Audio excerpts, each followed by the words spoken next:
they're constantly monitored by facial recognition cameras that are able to instantly put a face to a name. Now, the Chinese are also ranked, given a mark out of a possible 950 points. A score in the 700s is considered good. Around the 500 mark is not. For now, the number is a sort of bank credit rating, keeping track of everyone's spending habits.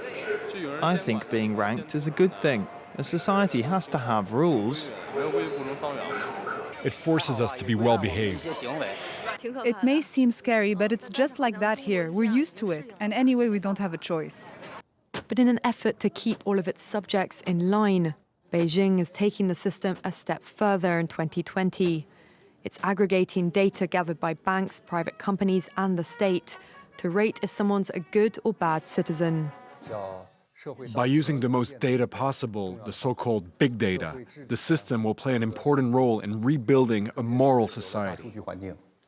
The state will go over every detail of a person's life with a fine-tooth comb. Their financial situation, spending habits, career, even behavior on social media.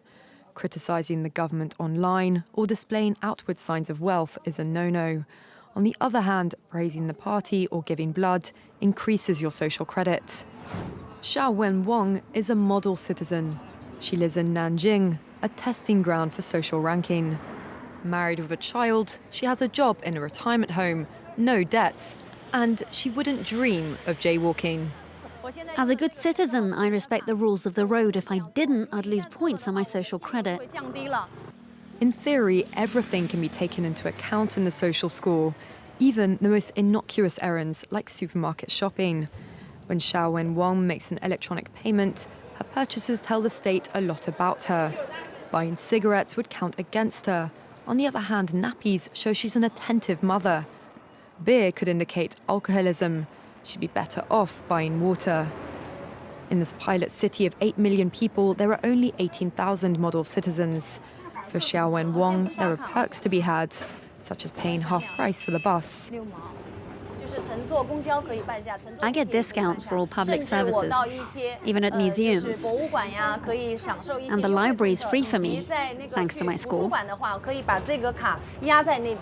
A good score brings benefits, but people with low scores lose rights.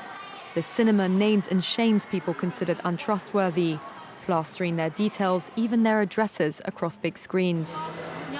It's a matter of principle. Those people have to be condemned. Those people aren't honest, so they have to pay the price. It's only right to pay your debts. You have to blacklist those that don't. The Supreme Court has created a blacklist for so-called bad citizens, those whose ratings have dropped to 0. On it are companies, but also 23 million people to date. Among them is this journalist Liu Hu. He got a little too close to uncovering corruption among high-profile party members. After being sued for defamation by the subject of a story he'd written, he was blacklisted. But he only realized when he tried to buy a train ticket and was told he was banned from traveling. That tells me I'm still on the blacklist. Punished because he's been branded untrustworthy by the state. Once you're blacklisted, you can no longer get a bank loan, start a business, buy an apartment, or even send your children to a private school. Liu Hu is among a tiny minority of people who have dared to criticize the system, which some are calling a digital dictatorship. I worry, because I think many people like me will be deprived of individual freedoms, and all of us will live with restrictions of one kind or another.